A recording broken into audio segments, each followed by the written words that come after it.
Ay dadako tayo ngayon sa atin pong pag-aaral ng mga salita po ng ating Diyos na buhay, no? At alam po natin na napakahalaga yung aral po no, ng ating Panginoon. Okay? At ang ating paksa ngayong umaga may kinalaman po sa tinatawag na the riches of God and the danger of forgetfulness of men. No? Ang mga kayamanan ng Diyos at ang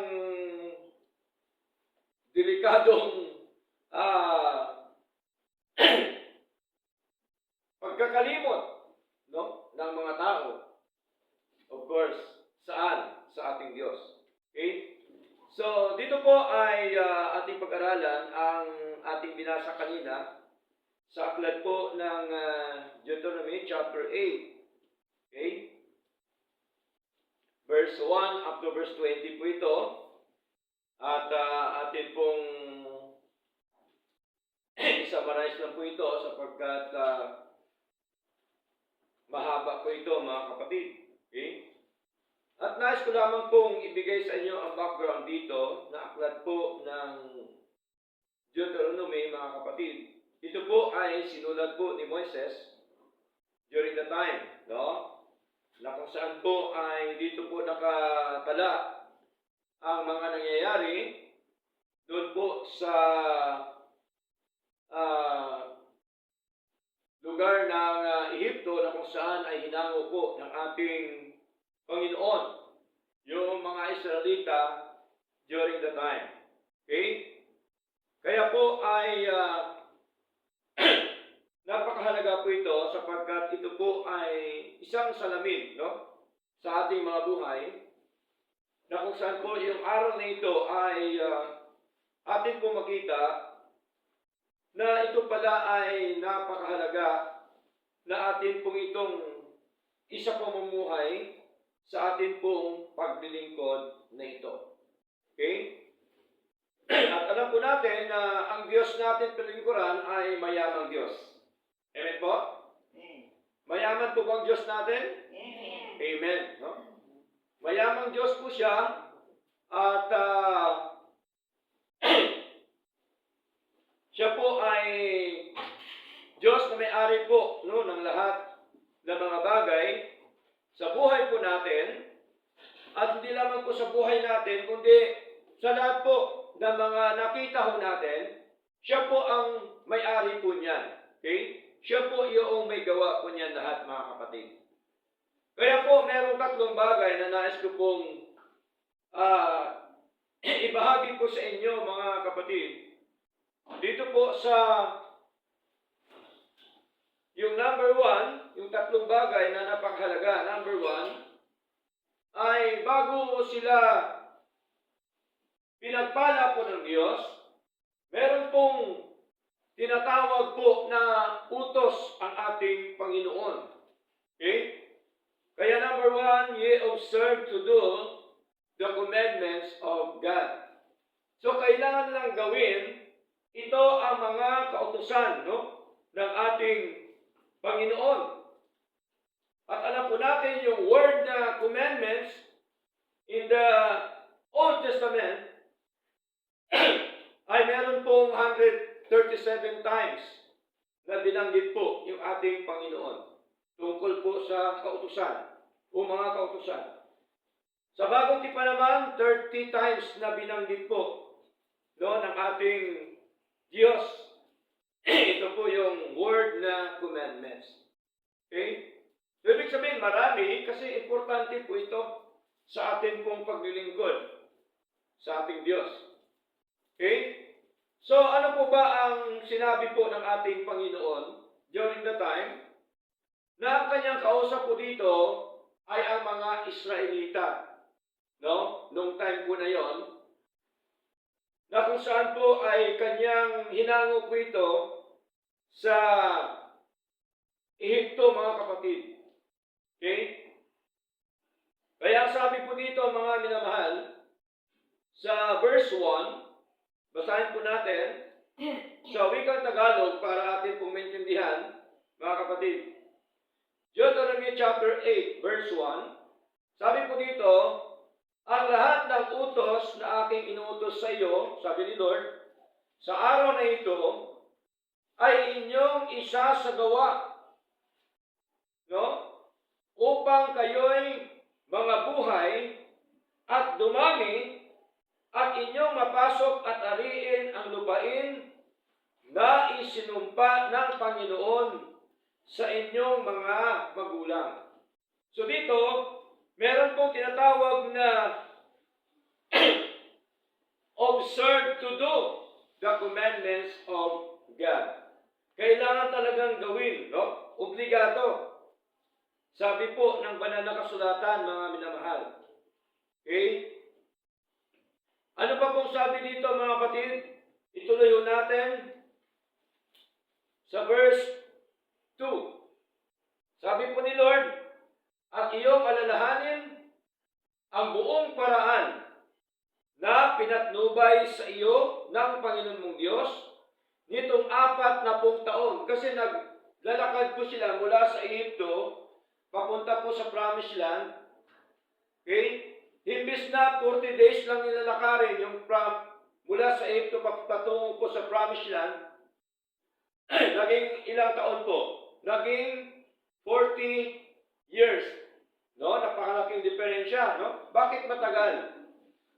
Kaya po matagal kasi po marami po silang mga ginagawa na hindi po kaaya-aya sa harapan ng ating Panginoon.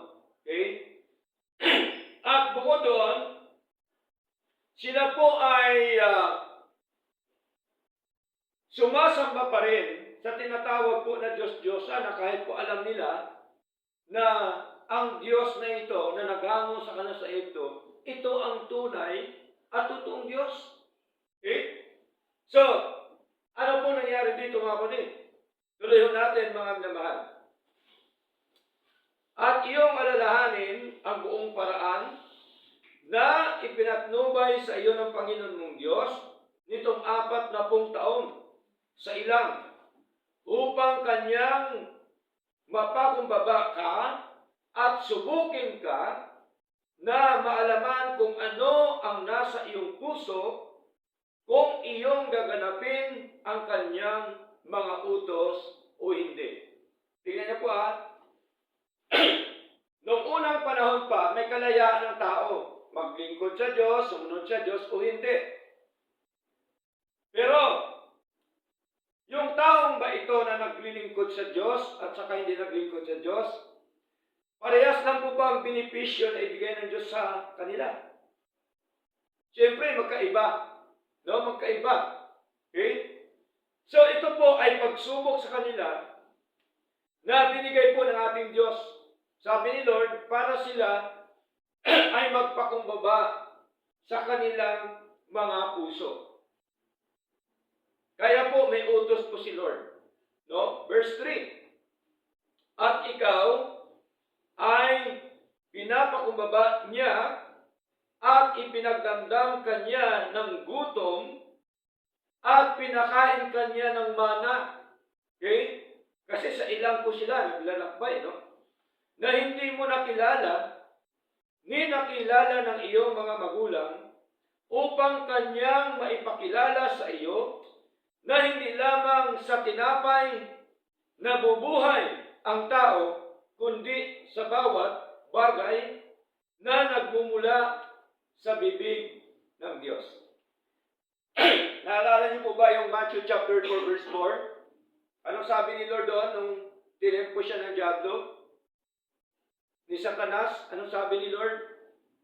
Ng ating Yesu Kristo, man shall not live by bread alone, but in every word that proceedeth out of the mouth of God. Hindi lamang daw nabubuhay ang tao sa tinapay. Pagsabing tinapay, yung mga material na bagay, mga pagkain, anuman, kundi nabubuhay din pala ang tao sa mga salita ng Diyos. Amen po? Bakit ang tao nabubuhay sa salita ng Diyos? Sapagkat ang tao ay binubuo po ng katawan at espiritu. Right? Yun pong dahilan, mga kapatid. Kaya, dito po, sinubukan po sila ng ating Panginoon. At sila po'y inalalaya ng Panginoon habang sila ay naglalakbay sa ilang during the time. Verse 4, ano sabi dito, mga kapatid? Ang iyong suot ay hindi na luma sa iyo. No? 40 years sila naglalakad pero ang kanilang suot hindi mo na luma. Ganun po ang Diyos mag-provide. Right? Ano pa sabi dito? Ni hindi namaga ang iyong paa nitong 40 taon. Pero mo, naglalakbay sila sa ilang, hindi po namaga ang kanilang mga paa. Tingnan niyo po, hindi ho nagkaroon ng kalyo, hindi nagkaroon ng sugat yung kanilang mga paa. 40 years po sila na naglalakbay sa ilang during the time. Ano pa pong kasunod? At iyong pagmumuni-munin sa iyong puso na kung paanong pinarusahan ng tao ang kanyang anak, ay gayon parusahan ka ng Panginoon mong Diyos. Yung chastisement ang mabigat ko dito, no? Yung parusa ng Panginoon sa buhay natin temporal dito po sa lupa. Okay? Hindi yung parusa sa impyerno, hindi po yun. Magkaiba yung parusa sa lupa, iba rin yung parusa sa impyerno. Right? Para maliwanag lang po, mga kapatid. Now, ituloy po natin, mga minamahal. Ang parusa ng Panginoon, ibig sabihin po, ay mahal ka ng Diyos. Okay? Bilang isang anak. Minsan, pinipitik tayo ni Lord. No? Minsan, pinipektusan tayo ni Lord. Okay? Kasi mahal po tayo ng ating Panginoon. Ayaw po ni Lord na tayo po ay mapariwara. Di ba? Now, ituloy ho natin, mga kapatid. Verse 6. At iyong tutuparin ang mga utos ng Panginoon mong Diyos na lumakad ka sa kanya mga daan at matakot ka sa kanya. Tingnan niyo po yung utos po ni Lord, mga kapatid. Anong utos ni Lord sa kanila during the time? Tuparin ang mga utos ng Panginoon. Pagsabing tuparin, with action po ba? With action po. Hindi o sa bibig lang, hindi sa salita lang. With action po yun, katulad po sa ginagawa nila, mga minamahal, sa utos po ng ating Panginoon. Kaya sabi po ng ating Panginoon, mga kapatid, na lumakad ka sa kanyang daan. No? Lumakad ka sa kanyang daan. Bakit? Ayaw po ni Lord na tayo ay lumakad sa sarili nating daan. Okay?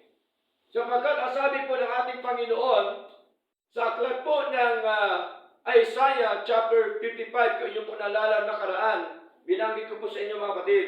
Sabi ni Lord, my thoughts are not your thoughts, and neither my ways your ways.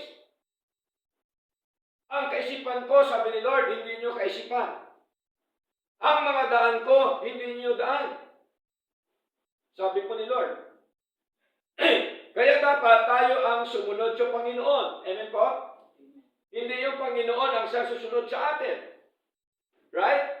So mahalaga po yung makita natin, mga kapatid, kung gaano po kahalaga yung utos po ng ating Panginoon. Ito pong inutos sa mga Israelita during the time. Meron na pong utos ang Panginoon na gawin daw ang kanyang mga kautusan. Gawin ang kanyang mga kalooban. Lumakad sa kanyang daan, hindi po sa daan ng sinuman. Yun po ang gusto ni Lord, mga kapatid. Ngayon, sa atin ngayon, kalagayan dito po sa paglilingkod sa Lord, mga kapatid. Yung ating espiritual na pamumuhay dito po sa lupa, okay, ay meron pong binabanggit si Lord. No? Sabi ko nga po, 30 times na binanggit ni Lord, dito po sa Bagong Tipan, yung kanyang mga utos. At napakahalaga pala ang utos po ni Lord, kailangan ay ibahagi, ipangaral, okay? Ituro ang mga utos ng Panginoon. Anong sabi po ng ating Panginoon bago siya umakyat sa langit? Nung siya po ay nabuhay na magmuli after 3 days during the time, ano ho ang nangyari mga kapatid? Inutusan niya yung mga alagad, yung mga apostol during the time. Matthew chapter 28 verse 20, anong sabi niya doon? Teaching them to observe all things whatsoever I have commanded you. Merong utos na ituro. Kaya obligado na tinuturo natin yung utos ng Panginoon, mga kapatid. Ano po bang utos ni Lord sa ating panahon ngayon? Ano bang utos ng Panginoon sa New Testament na atin pong nakita sa banal na kasulatan, mga kapatid? Ang utos po ni Lord, magaan lang.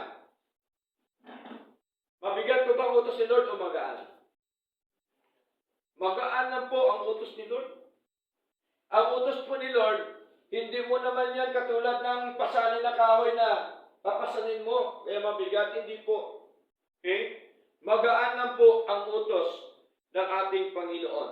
1 John chapter 5, verse 3. Basahin po natin. Okay? 1 John chapter 5, verse 3. Okay? Ano po bang sabi ni John, mga kapatid? Sabi po dito,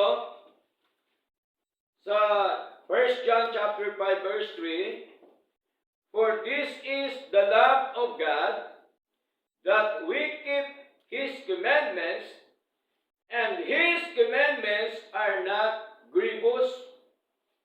No, ano ibig sabihin ng grievous sa Tagalog? Hindi mabibigat ang kanya mga utos. Okay? Mabigat po ba ang utos ni Lord? Hindi yung mabigat, mga kapatid. Mabigat lang po yan sa mga taong ayaw sumunod. Tama? Mabigat po yan sa kanila. Okay? Mabigat pumunta sa gawain ng Diyos. Mabigat magbasa, mabigat manalangin, mabigat mag-fellowship. No? Sa gawain ng ating Panginoon, hindi yung mabigat ang utos po ng ating Diyos. Once na ang puso mo ay diretso, focus sa paglilingkod sa Panginoon, hindi po mabigat, mga kapatid. Ano-ano po ba ang mga utos ng Diyos sa ating ngayon? Sa ating paglilingkod na ito. Number 1, yung tinatawag po na Bible reading. Utos ba ng Diyos magbasa? Utos po ni Lord yan. Hindi ko po yan utos, mga kapatid. Sino ba naman ako na mag-utos sa inyo? Di ba? Pero ito, utos ng Diyos na dapat nating sundin. Mga minamahal. Ano po ba ang sinasabi po dito? Aklat po ng 1 Thessalonians chapter 5, verse 27. No, basahin po natin, mga kapatid. Okay? 1 Thessalonians chapter 5, verse 27. Sabi po dito, I charge you by the Lord that this epistle be read unto all the holy brethren. Tingnan niyo po. No? Ano daw dito ang sabi? Ipinag-utos ng ating Panginoon na ang sabi po dito, ipinag-utos ko sa iyo, sabi ni Pablo sa pagitan ng Panginoon, na ang sulat na ito ay mabasa sa lahat ng mga banal na kapatid. Sino ang magbabasa ng salita ng Diyos? Mga believers ba? Mga unbelievers? Mga believers of our Lord Jesus Christ. Mga anak ng Diyos. Mga mananampalataya. Kasi sa mga hindi mananampalataya, hindi na babasahin. I-reject ko nila yan. Walang kwento sa kanila yan eh. Pero sa atin, bilang iniligtas ng Panginoon, ang salita ng Diyos, kapangyarihan po yan. Basahin po natin. 1 Corinthians chapter 1, verse 18. Ang sabi dito. Sabi po dito ni Pablo, for the preaching of the cross is to them that perish foolishness. Tingnan niyo po. Ang pangangaral daw ng cross sa kanila na napapahamak ay kamangmangan. Tingnan niyo po. But unto us which are saved, it is the power of God. Sa mga iniligtas ng Panginoon, ito pala ay kapangyarihan ng Diyos. Kaya po, dapat ang salita ng Diyos, huwag po ito mahiwalay sa ating bibig. Gusto natin maging matagumpay sa buhay, gawin natin ang kalooban po ng Diyos. Hindi tayo maging matagumpay sa buhay kapag ang paglilingkod natin ay paisi-isi lamang, baliwala lamang. No? Dadalo sa simbahan o hindi, magbasa o hindi, manalangin o hindi. Okay? So, Bible reading, isa po yan sa utos po ng ating Panginoon. 1 Timothy, ito pa po ang katibayan mga kapatid. No? Pag sinabi po may katibayan, ibig sabihin biblical. Pag sinabing biblical, ibig sabihin totoo. Amen po? 2 Timothy chapter 1 Timothy chapter 4, verse 13. Anong sabi po dito mga kapatid? Sabi po dito, till I come, sabi po ni Paul, give attendance to reading. Tingnan niyo po. To exhortation, to doctrine. Malinaw po. Hanggang sa ako'y dumating, sabi ni Pablo, magbigay pansin sa pagbabasa. Kailangan merong attendance sa pagbabasa. Ikaw mismo ang siyang magbasa. Pastor, hindi ko na kaya magbasa kasi wala akong salamin. Hindi bumili ng salamin. Diba? Bakit ang salamin hindi mabili? Ang cellphone napakaganda nabibili. Tama ba? Pagka tungkol sa Panginoon, hindi nabibili. Pero pagka tungkol sa luho sa katawan, nabibili. Yun po ang problema mga kapatid. Unahin natin si Lord. Unahin natin gawain ng Panginoon. Mahalaga yung Bible reading. Pagbabasa ng mga salita po ng Diyos, mga kapatid. Importante po yan. Akala natin, ganun-ganun lang. Ganun lang kasimple, ganun lang kadali. Akala natin, walang benepisyo, walang pakinabang dyan. Hindi ho, nagkamali ho kayo mga kapatid. Sa pagbabasa, maraming benepisyo. Right? Amen. Unang benepisyo, binubusog mo ang iyong kaluluwa ng mga salita ng Diyos. Amen?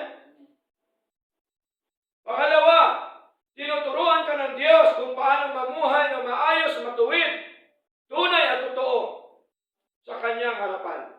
Napakaraming benepisyo po mga kapatid. Okay? Ano po pangalawang utos? Pananalangin.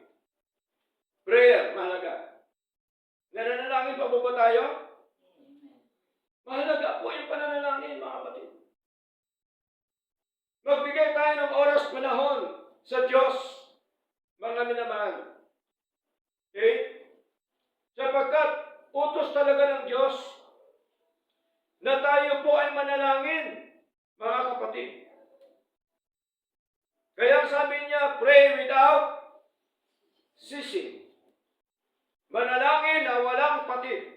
Pag sabing walang patid, kahit anong oras pwede ka manalangin, right? Sa harapan ng ating Panginoon. Okay? Kaya nga po, mga kapatid, may mga nananalangin natin, 1 Thessalonians chapter 3. Okay? 1 Thessalonians chapter 3 verse 10. Ano sabi ko dito mga kapatid? 1 Thessalonians chapter 3 verse 10. Sabi dito, night and day, praying exceedingly that we might see your face. Sabi po ni Pablo, and find perfect that which is lacking in your faith. Gabi at araw na lubhang na nanalangin upang makita nawa namin ang inyong mukha at maaring mapasagdal yaong nagkukulang sa inyong pananampalataya. Kaya mahalaga po yung ating panalangin po, mga kapatid. Okay? Nananalangin ba tayo araw-araw? Mahalaga po yung ating panalangin. Ganito po yan, mga kapatid. Ang pananalangin, hindi lamang po na ikaw ay may kailangan. Right? Ang pananalangin, hindi lang po na ikaw ay pinagpapala. Ang panalangin, utos po yan ni Lord na dapat natin araw-araw gawin sa ating Panginoon. Amen po? Utos po yan ng ating Panginoon. Kaya po, huwag nating kaligtaan. Number 3, yung tinatawag po na fellowship o worship, mga kapatid. Yung ating pagsamba, ang ating pagsama-sama, dapat huwag natin yung kaligtaan. Okay? Ano pong sabi doon? Mga kapatid, sa Hebreo chapter 10, verse 25. Okay? Meron pong utos ang ating Panginoon. Hebreo chapter 10, verse 25. Sabi po dito,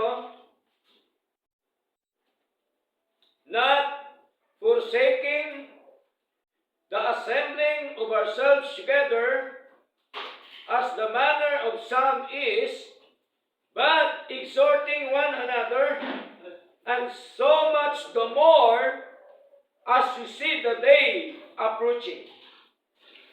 Sa Tagalog, hindi pinababayaan ang sama-sama nating pagtitipon. Ang tanong, utos po ba ni Lord? Sabi ni Lord, hindi pababayaan eh. Yung ating pagsama-sama, yung fellowship, ang ating pagsamba sa Diyos. Di po ba?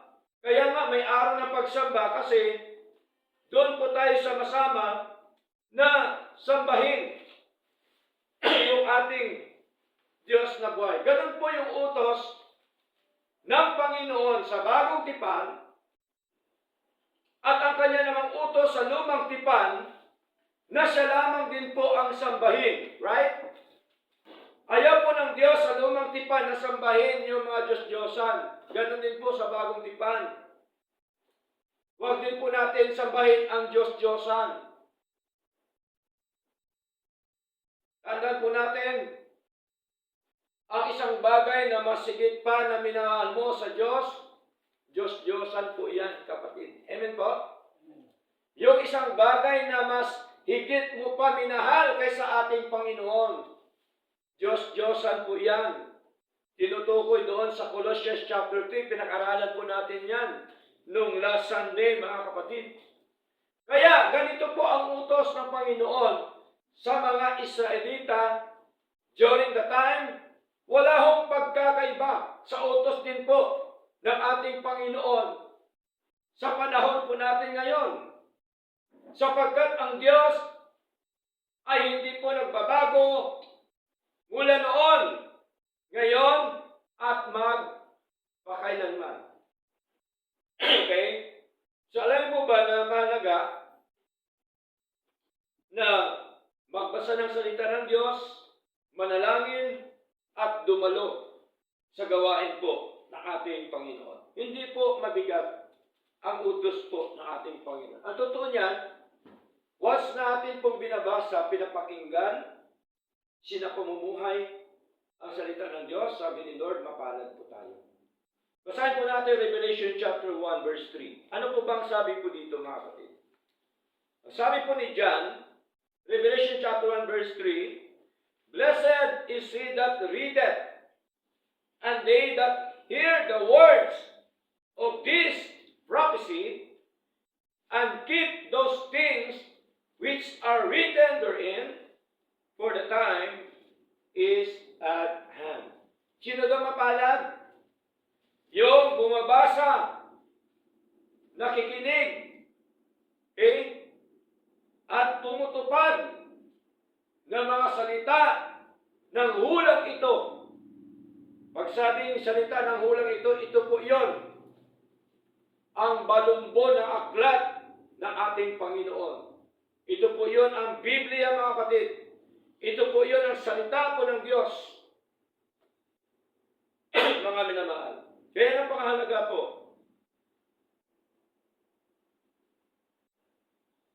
Una, sinabi ni Lord sa mga Israelita yung kanyang utos.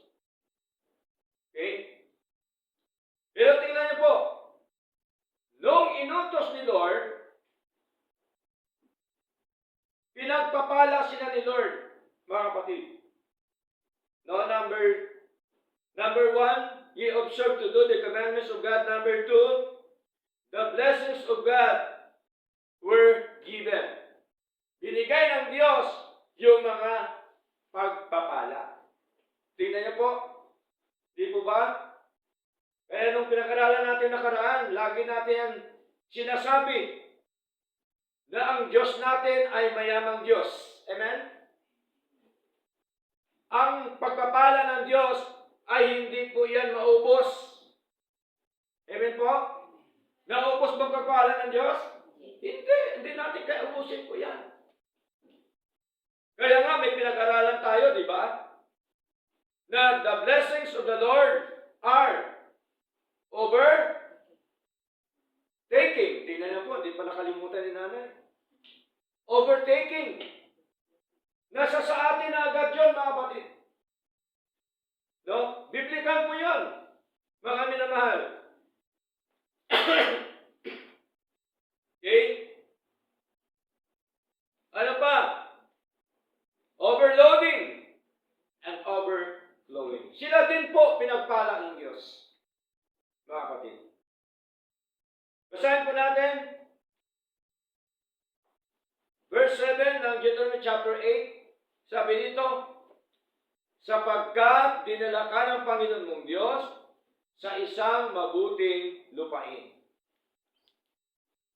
Bakit tayo dinala ng Diyos dito? Kasi dinala tayo ng Diyos sa mabuting lupain. Next, na lupain ng mga batis ng tubig, ng mga bukal, at ng mga kalaliman na bumubukal sa mga libis at mga bundok. Lupain ng trigo at ng sibada. Sa English pa ang sibada, barley. Kaya biblical po yung barley, mga kapatid. Biblical po yan. Sibada, barley po yan. Sa English po. Ano po pong sabi dito, mga kapatid? Okay? At ng puno ng ubas, at ng mga puno ng igos, at ng mga granada. Granada po, hindi itong sumasabog o pumuputok na granada, hindi po ito.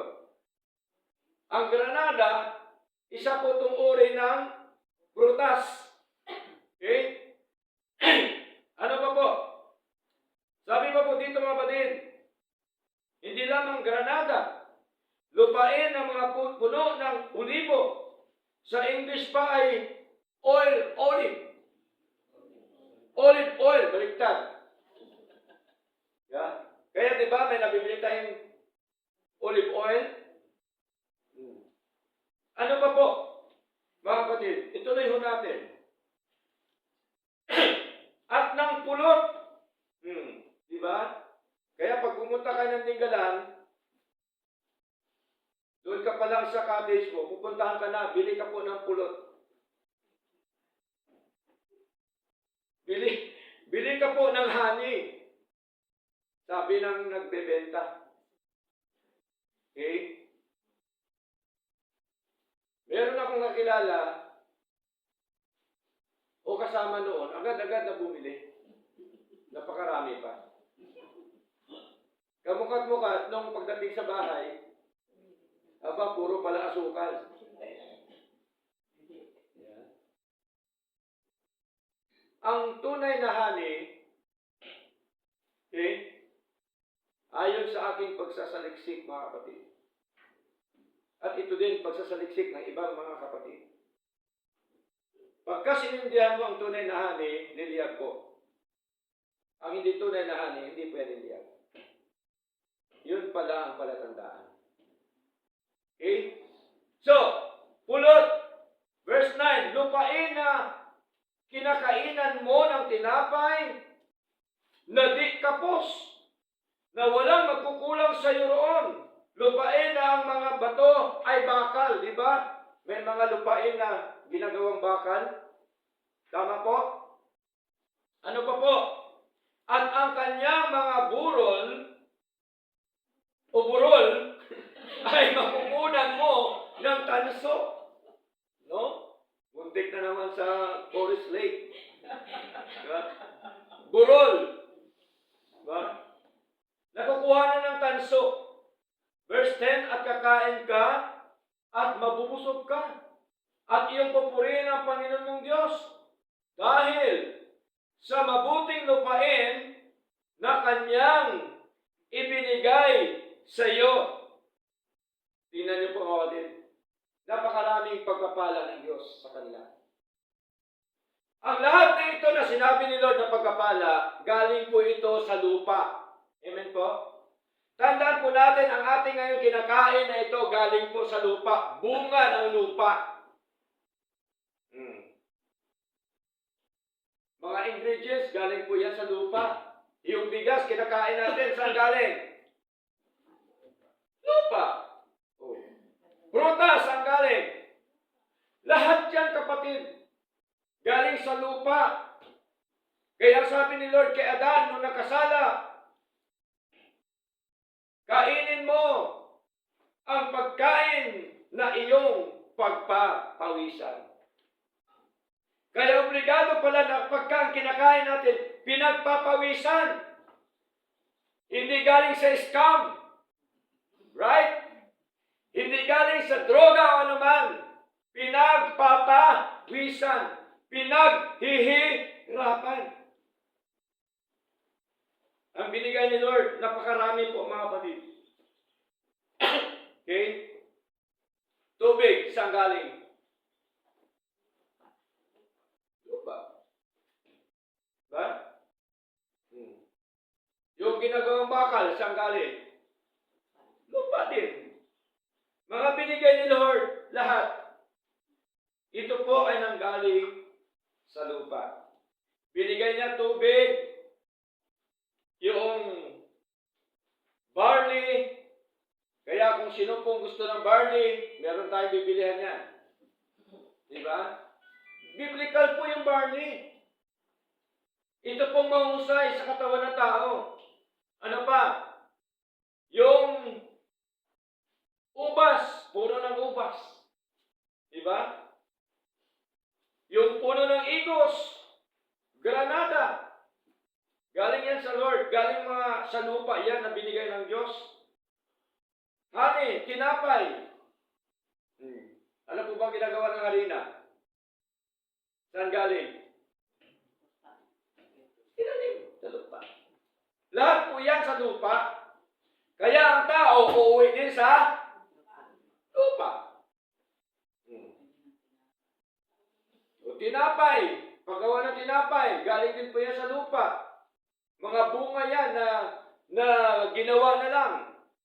Pero ang pinanggagalingan yan, pag wala yung mga galing sa lupa yan, wala din magagawa. Okay? Bakal, ganun din. Bahay. Yung bahay mo ba galing din sa lupa? Oh, makahoy. Ginagamit mo, galing sa lupa yan. Di ba? O, ang hollow blocks, saan galing? Sa lupa din. Kaya lahat yan sa lupa. Tingnan niyo po.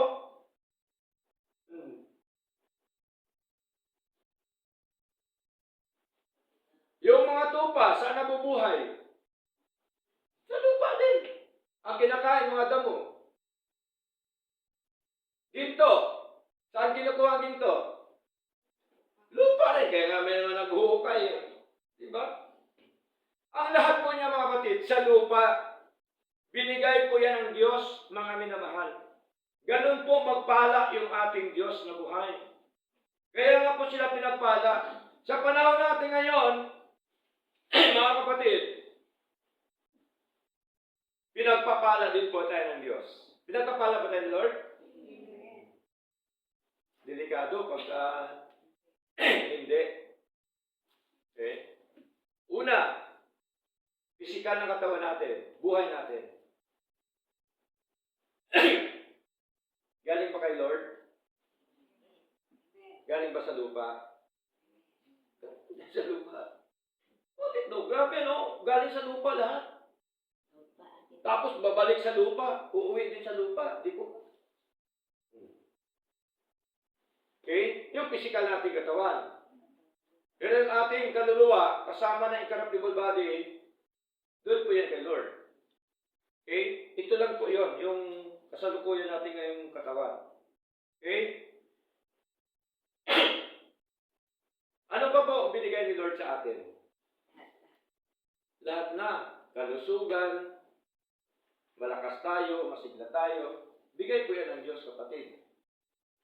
Kaya ito din ang sinabi ni Lord sa mga Israelita during the time. Siya po ang nagbigay nito. Mga minamahal. Kaya nga ang ating Diyos, talaga hong mayaman po siya. Hindi natin kayang ubusin ang kayamanan po ng Diyos. Hindi po ba? Hindi natin kayang ubusin, mga kapatid. Kaya po dapat ma-recognize natin, ma-acknowledge natin yung kabutihan ng Panginoon sa buhay po natin. Negosyo natin galing sa Lord. Tama? Trabaho natin galing sa Lord. Ano pa? In terms of our spiritual life, eternal life galing sa Diyos. Tama po? Hindi naman tayo nagligtas ng sarili natin. Si Lord pa rin. Okay? Paglilingkod sa Diyos, galing din po yan sa Lord. Yung kapayapaan, yung ating pag-asa, yung nagkukumport sa atin, lahat yan galing sa Lord. Wala naman tayo eh. Tama po? Kasi kung ang tao lang ang mag-comfort sa atin, limitado lang po yan, at saka hindi yung comfort ang gagawin. Ang tunay na comfort, matagpuan po sa ating Panginoon. So, ibig ko lamang po sabihin, kung ikumpara mo yung during the time nila ni Moises, kasama ang mga Israelita, sa panahon natin ngayon, halos po walang pagkakaiba. Kung sila po ay naglalakbay noon, tayo din naglalakbay dito sa mundo. Tama? Kahit sa bahay ka lang, naglalakbay ka pa rin. Bakit? Kasi ang buhay mo, habang tumatagal, tumatanda. Tama po? Tumatanda po. Kaya mahalaga makita natin na nung mga tao pala noong panahon, pinagpala din ng Diyos.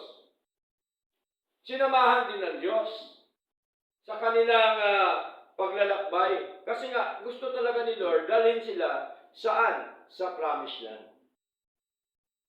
Okay? So, ano pong nangyari? Ang naging problema ito, mga kapatid. Number 3, they are forgetting the commandments of God and walk other gods. Yun po ang problema nila. Na sila po ay nakalimutan na nila yung utos ng Diyos at sila po ay lumalakad na sa Diyos-Diyosan. Binaliwala nila ang utos ng Panginoon. Tingnan niyo po mga kapatid. Basahin po natin ang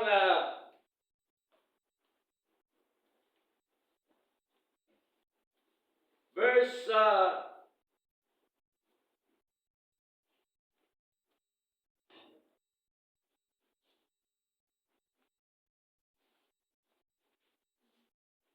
verse 10 po, no? Verse 10. Sabi dito, sa wikang Tagalog, verse 11. Sabi ni Lord, pagkatapos sila pagpalain, pagkatapos silang busugin, ito po sabi ni Lord, mag-ingat ka na baka iyong malimutan ang Panginoon mong Diyos. Si Lord po hindi nagkukulang. Tama?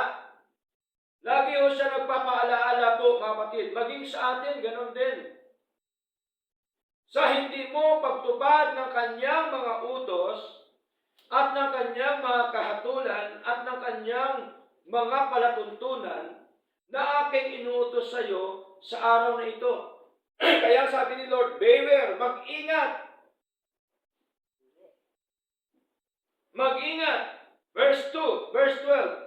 Baka pagka ikaw ay nakakain at nabusog at nakapagtayo ng mabuting bahay at iyong natahanan at pagka ang iyong mga bakahan at ang iyong mga kawan ay dumami at ang iyong pilak at ang iyong ginto ay dumami at ang lahat ng tinatangkilik mo ay dumami.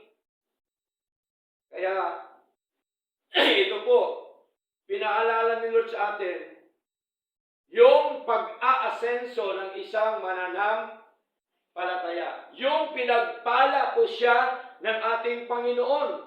Ganito din po ang sinabi ng Panginoon sa mga Israelita during the time. Verse 14, ay magmataas ang iyong puso at ang iyong malimutan ang Panginoong Diyos na naglabas sa iyo sa lupain ng Ehipto sa bahay ng pagkaalipin. Tingnan niyo po, no?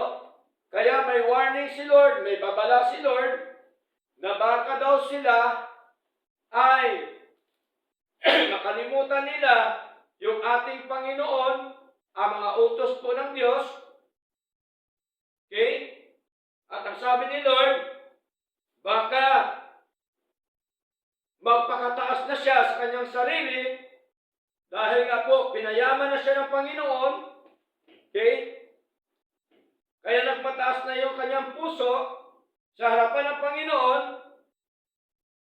Samantala, ang Diyos ang siya nagpala. Samantala, ang Diyos ang siyang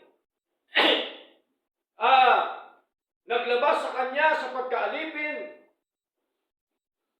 Tayo ganun din. Walang pagkakaiba po. Dati tayo alipin din po ng bisyo kasalanan. Tama po? Dati tayo alipin ng mga maling pamumuhay.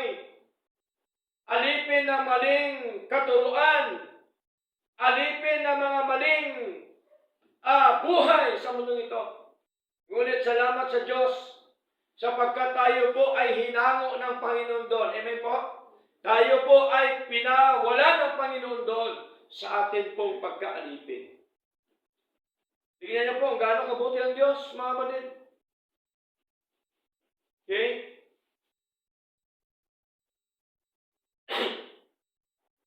Kaya po, mahalaga na makita ho natin na kahit na tayo pagpalain po ng Diyos, dapat natili pa rin po tayo na mapagpakumbaba sa harapan ng Panginoon. Amen po? Kahit man tayo ay iangat ng Panginoon, dapat ganun pa rin ang pagsunod po natin sa Diyos.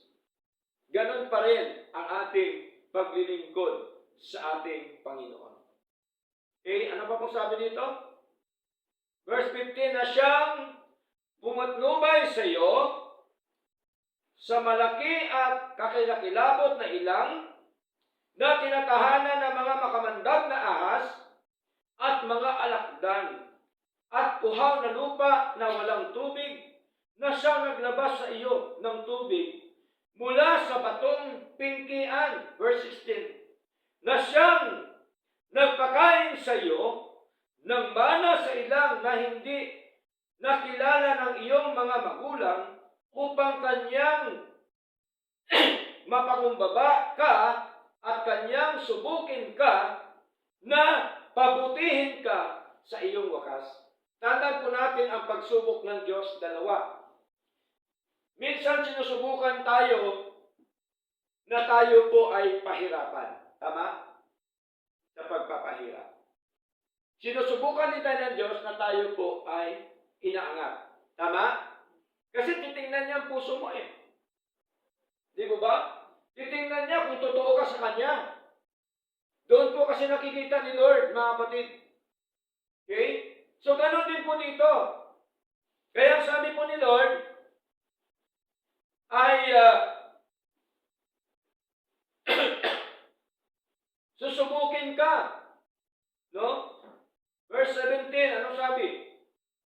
At baka iyong sabihin sa iyong puso, ang aking kapangyarihan at ang lakas ng aking kamay ang siyang nagbigay sa akin ng kayamanan ito. Di po ba marami nangyari ngayon yan? Yung mga taong yumaman, anong sabi? Eh kaya naman ako yumaman, siyempre, naghihirap ako. So nandun pa si Lord? Nirecognize ba si Lord? Wala. Nakakalungkot. Hindi na-acknowledge Lord sa buhay niya. Sarili lang niya.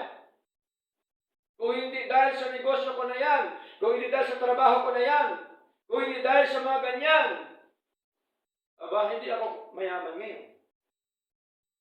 Diba? Maraming tao pong ganyan. Glory to me. Wala na po ang glory sa Lord. Tingnan niyo po anong nangyari. Mga kapatid. Malinaw po.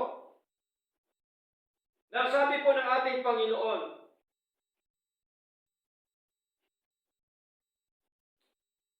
verse 17, at baka iyong sabihin sa iyong puso, ang aking kapangyarihan at ang lakas ng aking kamay ang siyang nagbigay sa akin ng kayamanan ito. Yun po ang masaklap. Pagka pinagpala na po ang Kristiyano, nandoon na po ang kayabangan. Amen po? Okay? Ayaw na maglingkod sa Lord. Diba? Tinatalikuran na ang gawain ng Diyos. Katulad po ni James at saka ni Jambres, mga kapatid. Naalala niyo po si James? Hindi po si James doon sa bundok. Basahin po natin, mga kapatid. Second Timothy chapter 3. Anong ginawa niya kay Moises? 2 Timothy chapter 3, verse 8 up to verse 9. Sabi dito sa wikang Tagalog, ngayon, tulad ni Nina James at Jambres na sumalungat kay Moises, ay gayon din ang mga ito, na sinasalangsang ang katotohanan. Ito na po ang problema pagka umiiral na ang pride. Sinasalangsang na ang katotohanan, salita ng Diyos. Di ba? Kaya minsan pag pumunta sa pastor, alam na po namin yan. Hindi na kailangan. Ngunit na po, pastor. Sabi ni Pablo, anong sabi? Mga taong bulok ang mga pag-iisip. Itinakwil patungkol sa pananam palataya. Tingnan niyo po. Ngunit sila ay hindi makapagpapatuloy ng malayo sapagkat ang kanilang kamangmangan ay magiging hayag sa lahat ng mga tao tulad din sa mga iyon. Tingnan niyo po mga kapatid. Sinasalangsang ang katotohanan salita ng Diyos. Ito po ang problema. No? Nagreklamo minsan Pangangaral ni pastor, pabalik-balik. Pag tinanong mo naman, wala alam. Paano mangyaring ganon? Okay? So mahalaga, huwag dapat tayo katulad ni James at saka ni Jambres, mga kapatid, na sinasalungat ang lingkod ng Panginoon. Di po ba? Delikado po pagka sinasalungat o masamang gagawin sa isang lingkod ng Diyos. Mga kapatid, tandang-tanda ko po yan, mga minamahal. Okay? May isa akong kasamahan dati sa trabaho ng lapitan, humingi ako ng tulong. Pero itinanggi po niya. Sabi pa sa akin, Bill, mas mahalaga si boss kaysa sa iyo. Sabi ko, oh. After 1 month, nasunog po ang bahay. See? Ubos, was out. May isa rin abogado na kumausap sa akin, abogado ng kumpanya. Dinuduro-duro pa ako nung time na yon na nagkaroon ng reklamo o kaso. Dinuduro-duro ako kung ano ang pinagsasabi. After 1 year, wala. Binura ni Lord. Matay. So, marami pa. Doon dati sa Manila, marami mga tao doon sa tabi ng Riles. Hindi ko po kayo tinatakot, kundi ito po talaga ang nangyari, mga kapatid. Noong kami nangangaral sa salita ng Diyos, pinagbabato yung gawain ng Panginoon. Alam niyo po ba, kinabukasan yung nagbato na sagasaan ng tren. Tingnan niyo po.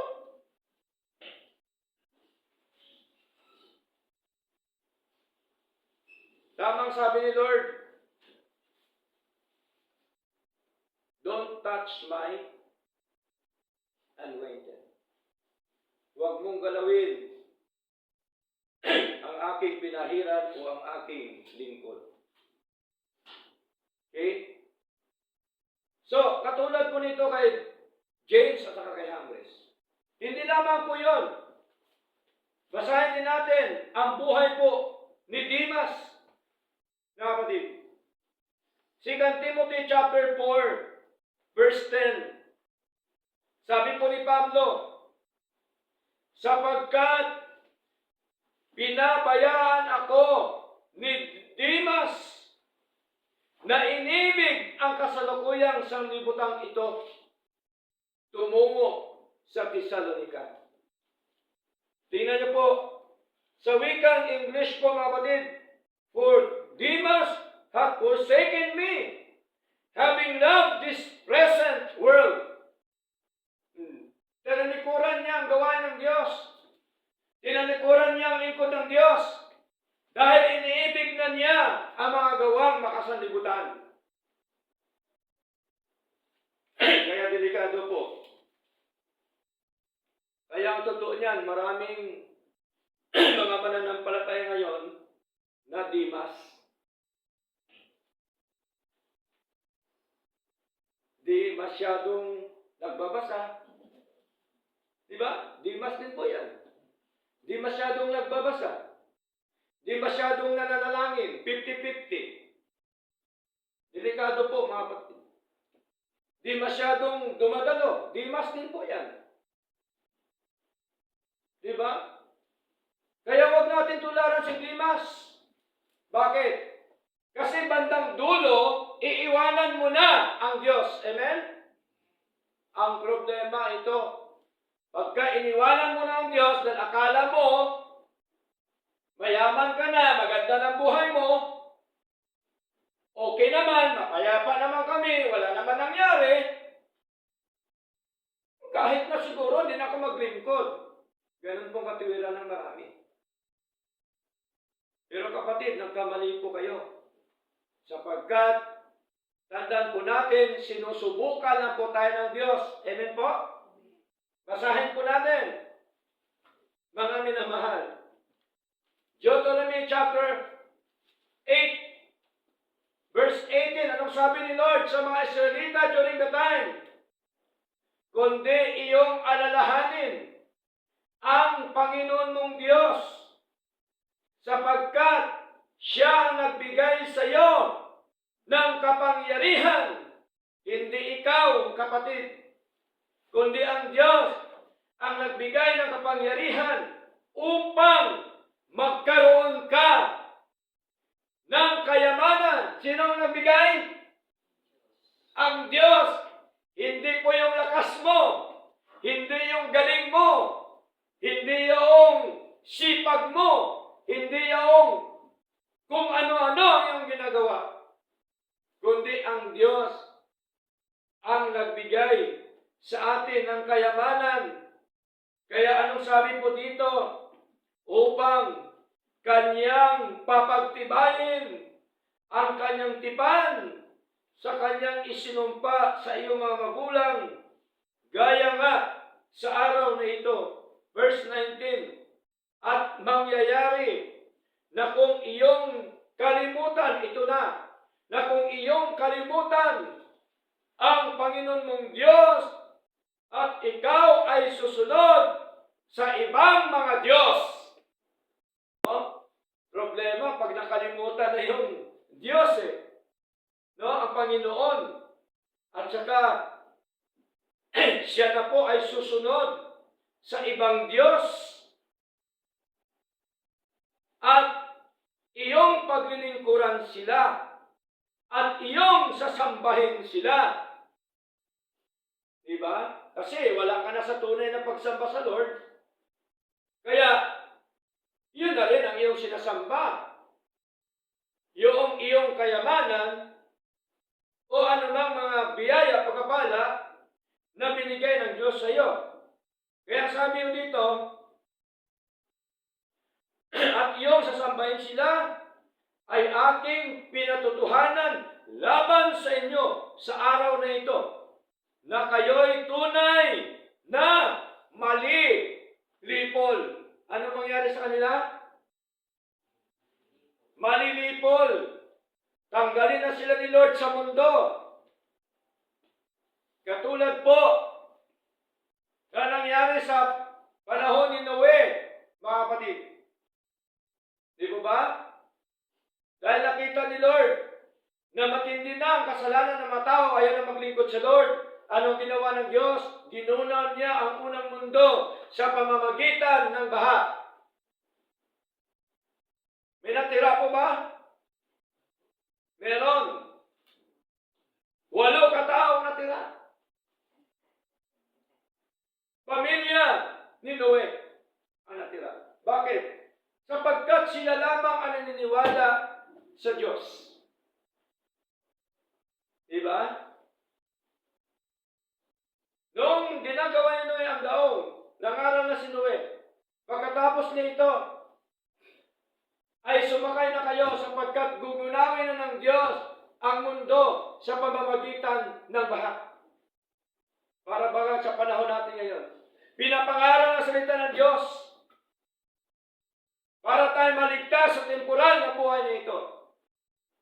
Pero maraming mga anak ng Diyos na itinakwil, tinalikuran ang totoo at tamang aral po ng ating Panginoon.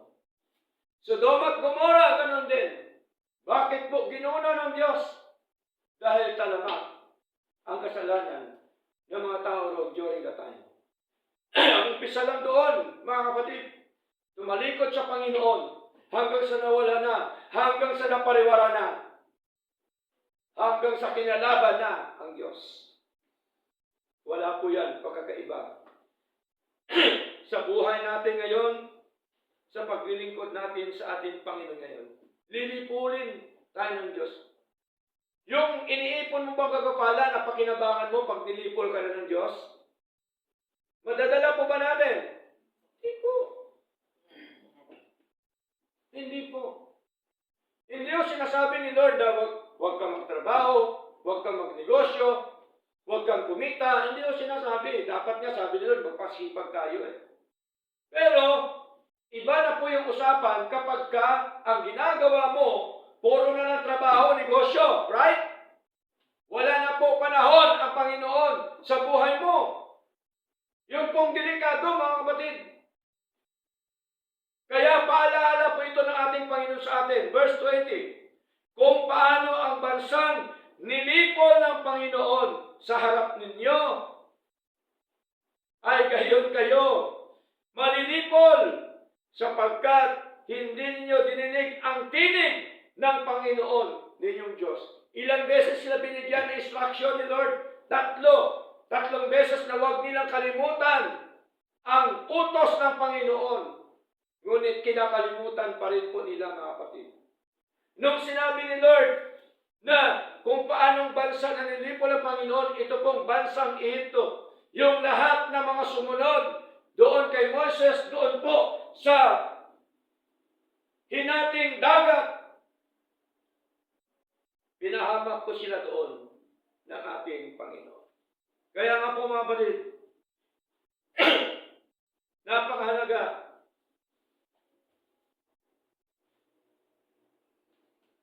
na sa ating pong paglilingkod na ito, napakasarap na tayo po'y pagpalain ng Diyos, iangat ng Diyos, na tayo natili mapagpakumbaba sa Lord, naglilingkod sa Lord. Napakasaya. Walang ano po yan, walang katumbas na kagalakan po yan kapag kayon po ang ating ginagawa po sa ating Panginoon. Di po ba, mga kapatid? Nag-ipon tayo ng kayamanan espiritual, mga minamahal. Yun dapat pagkukulan natin sa buhay na ito, mga kapatid. Hindi katulad ni James, ni Hambres, at saka ni Dimas, mga minamahal, na natangay po sila ng mundo. Kaya, bago tayo magtapos, mahalaga na tayo po ay magpatuloy sa ating Panginoon. Amen po? Kaya dapat anuman mangyari sa buhay po natin, huwag natin pong ipagpalit, kapatid, yung tunay at totoong Diyos na atin pong pinaglilingkuran. Ito po ang conclusion po natin ngayon sa mga bagay na ito. Basahin po natin ang Ecclesiastes, Kawikaan, sa wikang Tagalog. Ecclesiastes chapter 12. No? Katabi po yan ng Proverbs, mga kapatid.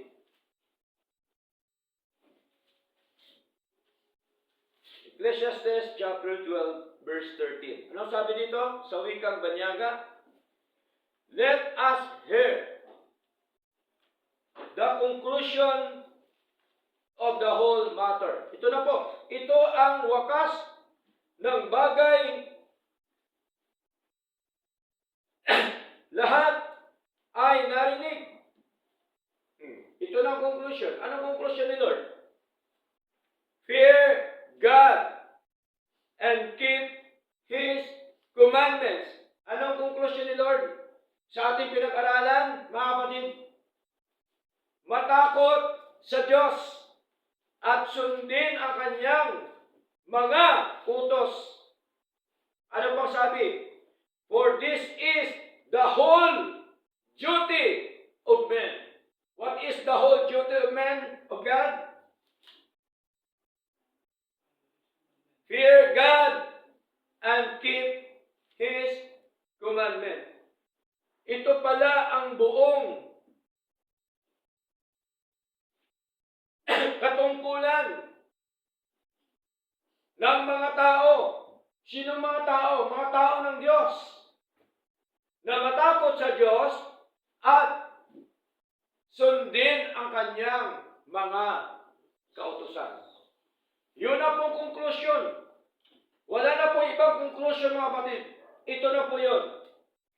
Kaya tapos na po ang mga bagay-bagay sapagkat meron na pong konklusyon na binigay si Lord na matakot sa Kanya at sundin ang Kanyang mga kautusan. Sabi ni Lord, sapagkat ito ang buong katungkulan ng mga tao. Sinong tao? Ulitin ko po. Siyempre, tao ng Diyos. Di ba? Sinong tao ng Diyos? Tayo, mga mananampalataya, mga sumusunod sa ating Panginoon. Kaya po mga kapatid, napakahalaga po na dapat yung unang sinabi ni Lord, yun ang ating paniniwalaan, yung sundin ang kanyang mga kautusan, kasunod ang pagpapala para po hindi tayo mapapahamak dito po sa mundo na atin pong ginagalawan.